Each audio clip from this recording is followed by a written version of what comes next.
Տիկին Թովմասյան նոր օրինագիծ է պատրաստվում, տեղյակ ենք ատելության խոսքի հետ կապված, որը նաև առնչություն պետք է ունենար զանգվածային լրատվամիջոցներին եւ որոշակի փոփոխություններ են մտցվում, այսինքն օրինագիծը վերանայվում է, օրենքը վերանայվում է այդ օրինագծով փոփոխություններ են մտցվելու եւ արդեն իսկ անհանգստություն է հնչում, որ շատ վտանգավոր դրույթներ կան, որոնք սահմանափակելու են եւ լրատվամիջոցների խոսքը, ինչպես նաեւ ընդհանրապես հանրային խոսքը։ Դուք ծանոթ եք այդ օրինագծին եւ ինչի մասին է խոսքը այդ ռիսկերի։ Շնորհակալ եմ, բնականաբար ծանոթ եմ, խոսքը քաղաքացիական օրենսգրքի եւ վարչական օրենսգրքում փոփոխություններ կատարելու մասին է, եւ այստեղ այդ փոփոխությունները պետք է արձանագրենք, որ շատ հեղեղուկ են, ոչ կոնկրետ, եւ դրանք հնարավորություն են տալու պատժել ցանկացած մեկին, ում իշխանությունը կցանկանա։ Ինչու եմ այսպիսի վստահությամբ ասում, որովհետև մենք գիտենք, որ մինչև հիմա համացանցում, եթե որևէ վիրավորանք է հնչում որևէ մեկի հասցեին, ապա պատժելի է միայն այն վիրավորանքը, որը հասցված է իշխանության ներկայացուցչին։ Ընդդիմադիրներին հայհոյանքները եւ վիրավորանքները մնում են անպատիժ։ Հետևաբար այս իրավիճակը հիմա բերել են, որպեսզի օրենքով ամրագրեն եւ օրենքով կարողանան իրենք պաշտպանել։ Շատ հեղեղուկ է այն իմաստով այս օրենքի նախագիծը, երբ որ գրված է, որ ատելության խոսք պարունակող որևէ արտահայտություն պետք է լրատվամիջոցը, դոմեյնը, գրանցված որևէ հասցե պետք է հեռացնի։ Այսինքն սա ստացվում է, որ ցանկացած հրապարակում, ինչը դուրս չի գա իշխանությանը, իրենք կարող են պահանջել, որ մեդիան հեռացնի այդ հրապարակումը։ Ոչ թե այդ հրապարակման կոնկրետ մասը, այլ հրապարակումը։ Այսինքն, մի ամբողջ լրագրողական հետաքննություն եք իրականացրել, գեղեցիկ նյութ եք պատրաստել, վերջին կամ միջին հատվածում քննադատական խոսք կա երրորդ անձի կողմից, որևէ մեկին ուղղված, որը կարող է դուրս չգալ իշխանության ցանկացած ներկայացուցչի։ Ինքը պահանջելու է ամբողջ նյութը հեռացնել, եւ դուք պարտավոր եք լինելու ամբողջ նյութը հեռացնել։ Եթե ոչ, դուգանքներ եւ այլն։ Այսինքն սա նշանակում է, որ լրագրողների ազատությունը, լրագրողների աշխատանքային իրավունքները տոտալ վերահսկողության տակ են անցնում։ Իսկ ցանկացած հրապարակման մեջ կարելի է մի բառ գտնել, որից պետք է վիրավորվել, կամ որը համարել ատելության խոսք։ Իսկ ինչ է նշանակում այս ամեն ինչը, սա նշանակում է տոտալ խմբագրում լրագրողների աշխատանքի։ Թվում է, որ մի կողմից շատ լավ բան են անում, իհարկե, ատելության խոսքի դեմ են պայքարում, եւ մենք էլ ենք ուզում պայքարել, բայց եկեք մի հատ նայենք իրականության դաշտ։ Նիկոլ Փաշինյանը ամեն առավոտ արթնանում է, այդ կոստյումը հագնում է, սրտիկից հետո սկսում է իր ընդդիմադիրներին ծաղրել։ Մի օր ասում է ժիմ արեք, մի օր ասում է հələ ձեր անունազգանունը ճիշտ առանց խալի գրեք, մի օր ասում է ձեզ բոմժ եմ սարքելու կամ բոմժ եք դառնալու։ Այսինքն մարդը ակնհայտ իր ընդդիմախոսներին ծաղրում է, նսեմացնում է, նրանց արժանապատվությունը վիրավորում է, այն ինչ որ նախատեսված է այս օրենքով։ Հիմա Նիկոլ Փաշինյանը պետք է պատասխանատվության ենթարկվի, մենք տենց միամիտ պետք է մտածենք, որ այս օրինագծի փոփոխությունը բերելու է նրան, որ ատելության խոսք Հայաստանում չի լինի։ Գիտեք, ատելության խոսքի գեներացնողը առաջին հերթին իշխանությունն է։ Եվ նրանք, երբ որ օրինակ առաջին նախագահին Նիկոլ Փաշինյանի կինը ասում էր մեռելիս դա չի կամ չգիտեմ ինչ ձևակերպումներ, այսինքն ումից պետք է սկսվի։ Իշխանական էլիտան պիտի սկսի ատելության խոսքի դեմ պայքարը եւ ինքը իր օրինակով թույլ չտա ատելության խոսքի գեներացում։ Եթե իրենք ամբողջ օրը իրենց կառուցել են դրա վրա, ինչպես կարող է ուրիշ իրավիճակ ձևավորվել, ինչքան օրենք ուզում է բերեն։ Այս հասարփուի Գալյանը տես նստել, մտածել իր օգնականներով, խորհրդականներով որոշել է մի լավ բան անի։ Եվ եվրոպական կառույցներն էլ ցույց տա, որ տեսեք, մենք ատելության խոսքի դեմ ենք պայքարում եւ սա 21-րդ դարին համահունչ նախագիծ է եւ բոլորին դա սպառնում է, այսինքն մենք պետք է պայքար մղենք։ Շատ լավ է, մղեք այդ պայքարը, բայց մեծ անձնական օրինակով մղեք։ Որ նախարարին լրագրողը մոտենում մի հարց է տալիս, անպայման վիրավորանք է ստանում պատասխանը, ագրեսիա է ստանում։ Եվ այս իրավիճակը պիտի թոթափվի։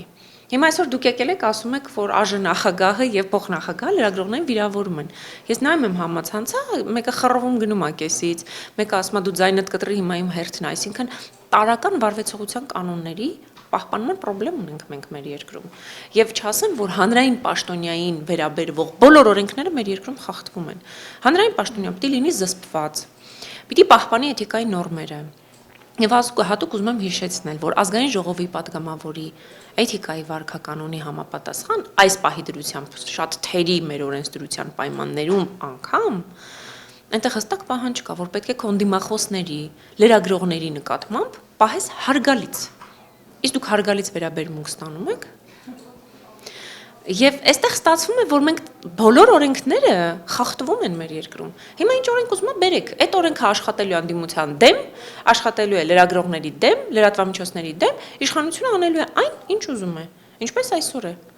Տիկին Թովմասյան, նաև ասում են, որ այդ ատելության խոսքը ազգային պատկանելությամբ պայմանավորված են օգտագործելու։ Դիցուք Ադրբեջանի հետ խաղաղությունից հետո, եթե որևէ լրատվամիջոց համարձակվի, օրինակ նշի Ադրբեջանի հասցեին թշնամի, հակառակորդ, նմանատիպ որակումներ տա, հնարավոր է դա եւս դիտարկվի որպես ատելության խոսք։ Գիտեք, այստեղ ուղղակի վերծված է, այսպես ասեմ, եվրոպական լավագույն փորձը, որտեղ ձևակերպումները ստանդարտ են։ Եվ այդ ձևակերպումները ուղղակի թարգմանության արդյունք են։ Այստեղ հստակ գրվում է, որ կարդամ հիմա անձի կամ անձանց խմբի նկատմամբ ատելության հրապարակային վարքագծի կամ խոսքի, այդ թվում հայհոյանքի, որը նվաստացնում, ծաղրում, պիտակավորում, թիրախավորում է անձին կամ անձանց խմբին, սեռի, ռասայի, մաշկի գույնի, էթնիկ կամ սոցիալական ծագման, գենետիկական հատկանիշների, լեզվի, կրոնի, աշխարհայացքի, քաղաքական կամ այլ հայացքների, ազգային փոքրամասնության, պատկանելության, գույքային վիճակի, ծնունդի, հաշմանդամության, տարիքի, անձնական սոցիալական բնույթի այլ հանգամանքներով, ինչպես նաև այդ նպատակով նյութ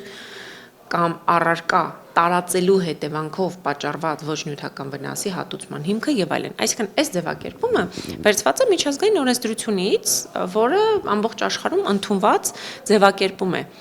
Բայց այսօրվա դրությամբ մենք արդեն ունենք այս իմ թվարկած արարքների մեծ մասի խախտում եւ անպատիժ խախտում, ընդ որում իշխանության կողմից խախտում։ Հիմա իշխանությունում դեմ է պայքարում։ Թող մի հատ հրապարակավ արդարադատության նախարարությունը կոչ անի, ասի Նիկոլ Փաշինյան, այլևս քո քաղաքական անդիմախոսներին չվիրավորես,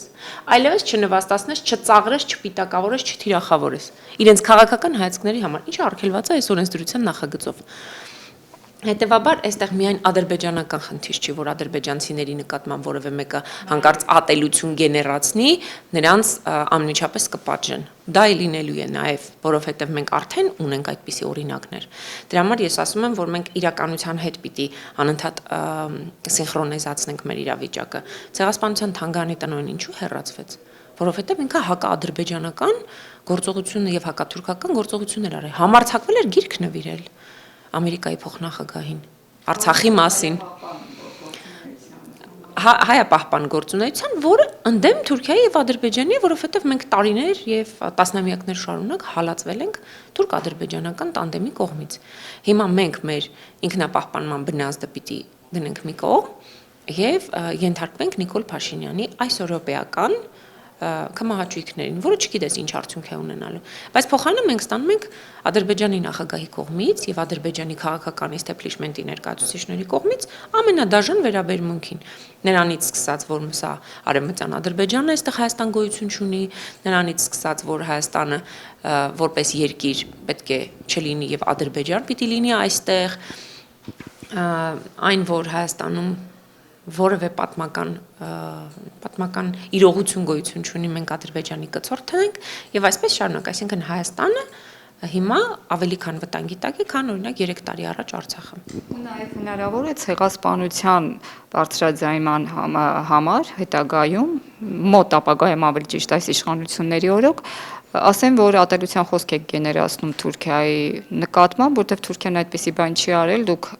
հայերի մեջ հրահրում եք ատելություն թուրքերի նկատմամբ, ասելով, որ նրանք ցեղասպանել են ձեր նախնիներին։ Գիտեք, այս օրենքի մեջ դրա համար եմ ասում, այնպիսի ձևակերպումներ են, որ ամեն ինչ կարելի է դրա տակ ամեն ինչ կարելի է մտցնել։ Այս ձևակերպումներից ցանկացածի մեջ կարելի է էթնիկ հարցը կարող է մտնել, օրինակ ձեր բարձրացրած հարցը կարող ենք տեղավորել էթնիկ բառի մեջ։ Կարող ենք, կասենք, որ մենք էթնիկ